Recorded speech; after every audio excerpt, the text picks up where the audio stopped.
Well, it's so fucking hot out here that I can't really do anything else except keep reading this fucking book and dealing with this one fucking fly.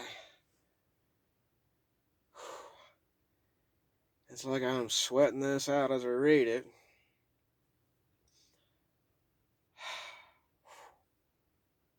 But I'm getting through it. It was actually nice reading the Giovanni story. It's hard to do his voice. Hurts my throat anymore. I still love the memory,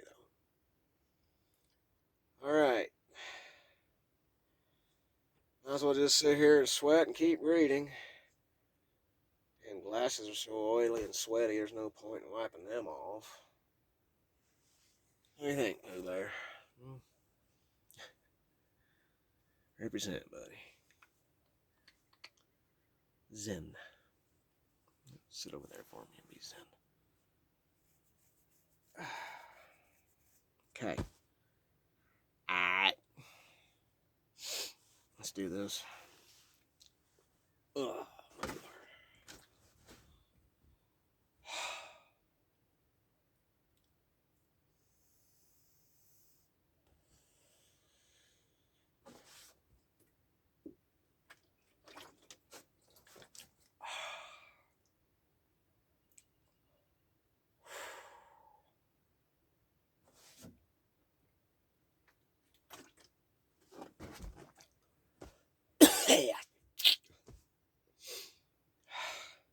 Fly. Seriously, man. Pooh Bear, hold that vape pen, will you? Oh, what I wouldn't do for a joint right now. Tough titty. There is no joint. Okay.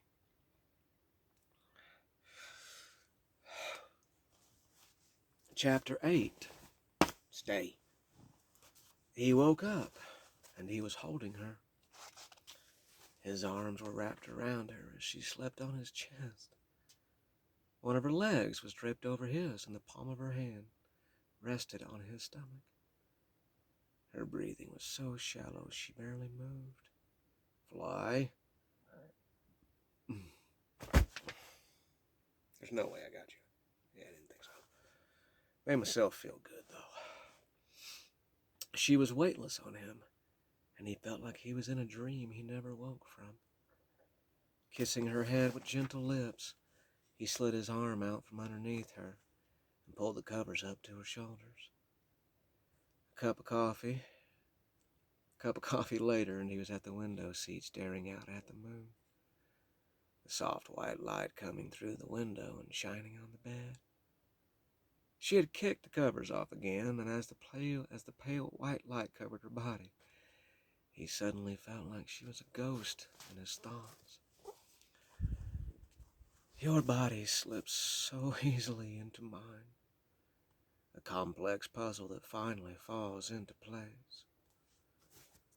Your body slips so easily into mine.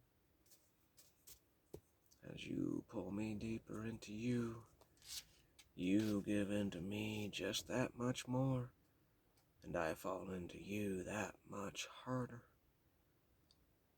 Your body slips so easily into mine that I don't know where I end and you begin. This heartbeat is not mine. This heartbeat is a tribal drum by a ritual fire that has ghost warriors and dreamers dancing around it, and it pounds deep, deep in my chest. Your body slips so easily into mine as you move on top of me that it is like the thunder has finally caught the lightning and has a lifetime of storms to relive over and over again. Your body slips so easily into mine that you whisper in my ear a love song that I have never heard, never tasted, nor never felt before. A siren song that crashes against an unattainable shore. Your body slips so easily into mine that I do not know which one of us is the key and which one of us is the door. Your body slips so easily into mine that we tumble the locks like a thief stealing a destination from another dream. I can hear this moment gaining strength. I can feel it as your breath matches mine, and they get lost in our hands as they untangle the knots of our clothes. Really? That keeps us apart. Your body slips so easily into mine that our pleasure is what the Sandman makes his dreams from. Smiling with satisfaction, he pulled the covers back up and tucked the poem underneath her pillow and headed to the studio.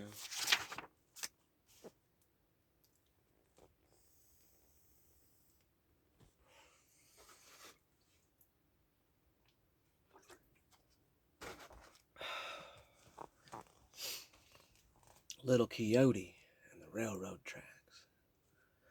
Yeah.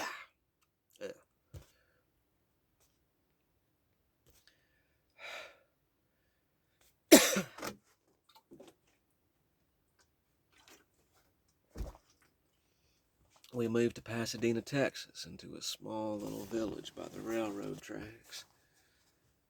There were 4 houses built with wit, spit, and grit, and a small Gulfstream trailer behind the restaurant where Mom found work. This place was a fucking shithole, man. This place was a serious fucking shithole. Each house had one small bedroom, a tiny kitchen, and a huge living room that acted as a halfway house. People slept on floors, couches, cots, anything they could find a spot. Where you slept depended on your status in the village and the landlord's mood. Thankfully, we began in one of the bedrooms and not on the community floor. I never knew what I would walk into and see at that house. I saw someone shoot up heroin for the first time. The first time they did it, the first time I saw it. The needle breaking in their arm and blood squirting all over the wall. I saw guys masturbating to Hustler and Cherry magazine, not even batting an eye or missing a stroke when I came in. I saw people passed out, moaning, or just staring off into space. And those people were ever-changing, except for one alcoholic lady who always seemed to be giving guys blowjobs or having sex. It felt like every time I walked in the house, there was a different guy that had her in a different position somewhere, and her cries of, "Fuck yes, there, right there, fuck, seemed to always echo through the house. I'm not exaggerating that voice there either. Teeth. Mom was close, but still hardly ever at home. Once she got off work, she would stay at the bar and drink. If she came home, it was late in the night, and she would be gone again in the morning, which I was fine with. I was used to her not being around. I was used to being alone. When she was around, she tried to be a mom, which just didn't really work out for us anymore. To get in the Gulfstream, you had to be in the wonderful, perfect good graces with the landlord. After several weeks, working 10-hour days and then staying and drinking and giving the money right back, Mom achieved Gulfstream status. The hooker, for all the local Mexicans, had lived there for a year, but she had pissed off the landlord and therefore was out, and we were in. Apparently no one cared to tell that information to her clientele. Did I mention that the trailer didn't lock? The first night there, I was asleep in the bed when I woke up with the disturbing feeling of someone sucking my earlobe. At first, I had no idea what was going on, and Bruce and my turtle came floating back to me, and I froze in fear.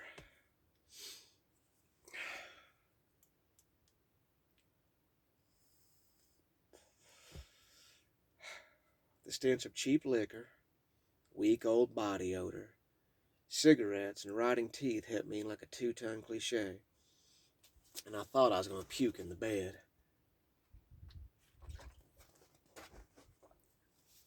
The big callous hand started to grope my chest, and then paused. He thinks I am the hooker. As that thought filled my head, the drunk man came to that realization as well. We both were frozen, one in fear, the other one in mind-boggling drunk thought, realizing his present world was not what he thought it was. It seemed like a lifetime went by as I waited to see which way this was going. I honestly don't know what was going through that man's head, but thankfully he got out of the bed, fell to the floor, then scrambled out of the trailer. The next morning I didn't give Mom details of what happened, but only told her a man came in looking for the hooker and then left. The door was fixed that day, and the word spread around the neighborhood that the hooker was gone. All the horrible shit that happened to me, the one thing that I'm very, very grateful for is that nobody sexually molested me. I know a lot of people that happened to. Granted, I think turtle guts and what happens to me in a couple of chapters makes up for that, but I am very grateful that I was smart enough to, stay away from that or dodge that one.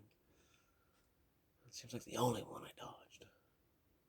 Anyway, give me a second. I'll get back to this.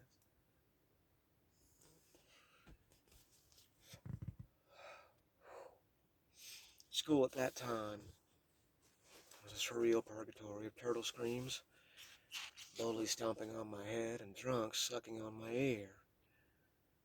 I really didn't try at school anymore, and the teacher I had really didn't care.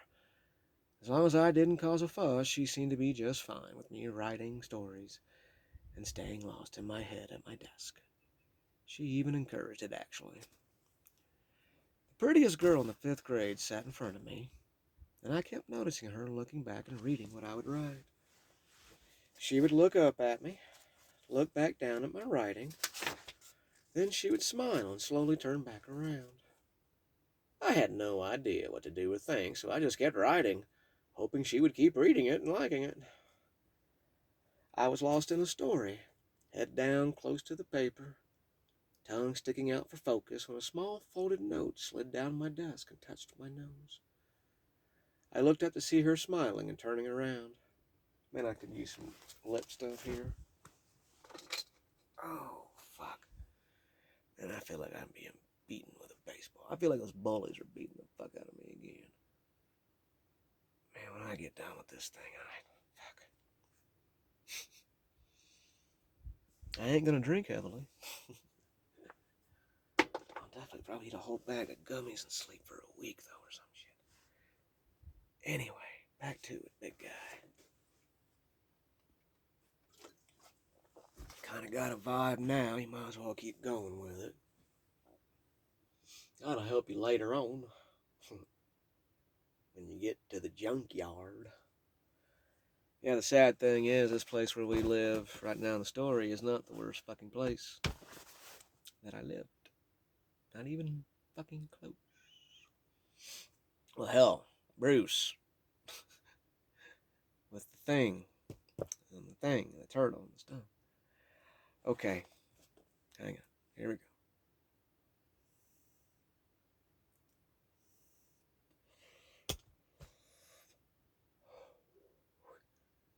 Kinda wishing that thing would fucking choke me to death so I could do this. Keep doing that, probably will. I was lost in a story. Head down close to the paper, tongue sticking out for focus. I hit that one really hard. I don't want it. Freud called. Couch is ready. I looked up to see her smiling and turning around. With my heart in my throat and trembling hands, I looked around to make sure no one else was looking and read it. If you keep it a secret and don't tell anyone, I will meet you at the tracks after school. Be by the big boulder by the river. Crystal. There were 2 hearts drawn around her name, and I thought I was going to jump out of my seat from excitement. An entire colony of butterflies took off in my stomach, and I thought my heart was going to explode out of my chest from being so happy. That day flew by, and I ran to the boulder as fast as I could and waited. After what felt like a lifetime of waiting, I suddenly heard a very soft, "Hi," from behind me. I turned around, and there was Crystal holding one of the stories I thought I'd thrown away. "Hi," I said through a hoarse, cracked voice. It sounded like Peter Brady trying to sing and have a love child with Grover the Muppet. I had never been so nervous in my life. She held the story up and smiled even bigger. "This was wonderful. Don't throw it away." Was all I could say in my Grover Brady voice. I could not believe the prettiest girl in class was talking to me, was liking my stories. She was being nice to me. There was absolutely no moisture in my mouth, and my lips were sticking to my teeth. Um, Keep it. It's yours," I said in a Grover mumble grin. She giggled, and it was the most beautiful sound I'd ever heard in my life. "You're cute," she said, leaning in and giving me a kiss on the cheek. "I have to get home, but maybe tomorrow we could meet again." I nodded like a goofy, happy Grover Brady puppy and told her I'd have another story for her. Smiling, she said, "I would like that very much." I floated off the ground as I walked the railroad tracks home. The Gulf Stream was the most beautiful home I had ever seen as I flopped down on the bed with my goofy grin and wrote the night away. What I did do was I would walk the railroad tracks down to the dirty, nasty-ass restaurant at the dirty, nasty-ass little village. I'd go in and I'd say hi to Mom, and she'd give me 2 bags of Skittles and a big old Mountain Dew. And I would go home, and I would write stories in that Airstream, Gulf Stream, whatever the fuck it is. I've also lived in an Airstream. And eat Skittles, drink Mountain Dew, and write stories.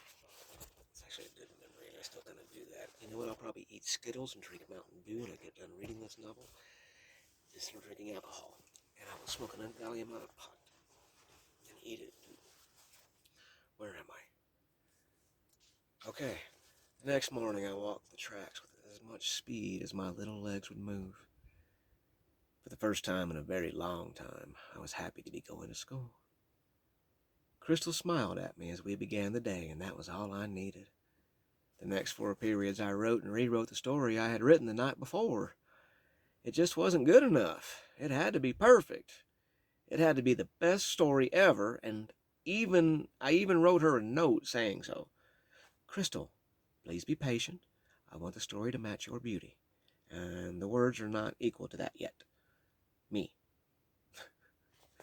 She dropped the letter on my desk, and it was covered in hearts and musical notes. We returned from lunch, and as I ignored my long math division and worked on the story, I was hit with severe stomach pain. I had to poop. Oh no, I thought to myself as severe panic set in. No kid likes to poop in school. Well, no boy likes to poop in school. I've never asked a girl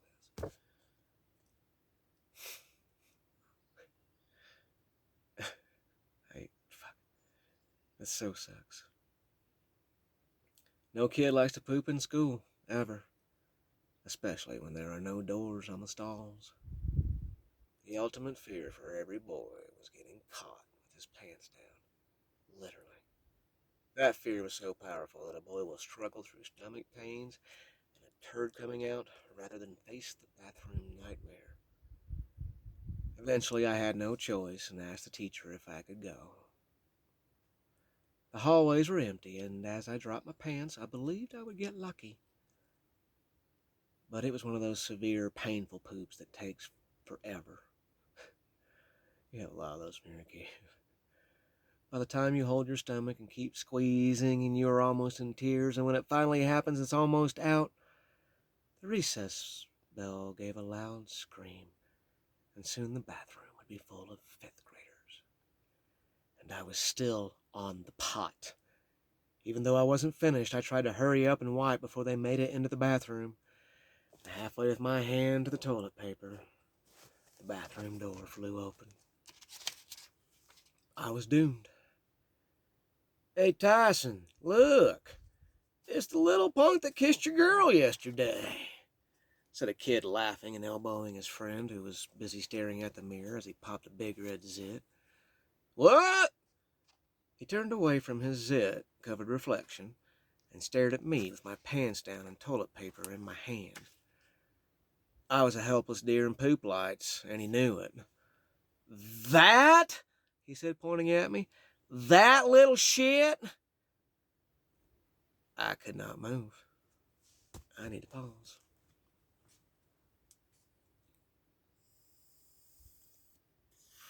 What I wouldn't do for a fucking joint right now. That'd be nice. Just have a big old joint. Although I'd be so high I couldn't read this. That's why I like that pen. I can satisfy my brain needing to do that without turning into Floyd on the couch. It's a true romance reference there. I shouldn't hit it so hard, but I can't fucking help it. I don't want to mentally deal with this shit straight. It fucking sucks, man. I think I'm a badass, but I'm allowed to be high on weed to get through this, yes? Okay, no voice argued with me. Man, that place where Derek fucking kicked me in the head so much, that must be a subconscious fucking thing. Again, Freud, couch, ready. I could not move. There wasn't even screams or voices in my head. My body was frozen. My mind was silent. I wrote mind. One of the things about this book is I tried editing this thing a million times, but I was using so many different programs and rewrote everything so much and drinking so heavily to get through it that I started leaving the spelling mistakes in there. So when you get to areas where there's lots of mistakes and all that shit, that's because I fucking struggled. Like, here. I got a lot of shit blown at me for doing that. But it's also got my paintings on the front, and it itself is a piece of art. I thought I should mention that because I don't read the misspellings. I just know the story, so I go over it differently. But yeah, no, if you all have this book, which technically it's out of print. Amazon keeps selling it though. But anyway, this is not for them. This is for me. So, yeah. Hang on. Man.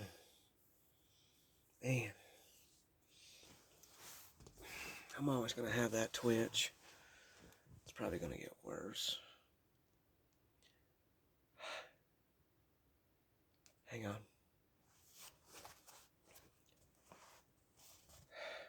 Grab him. Let's flush his head. This shit's still on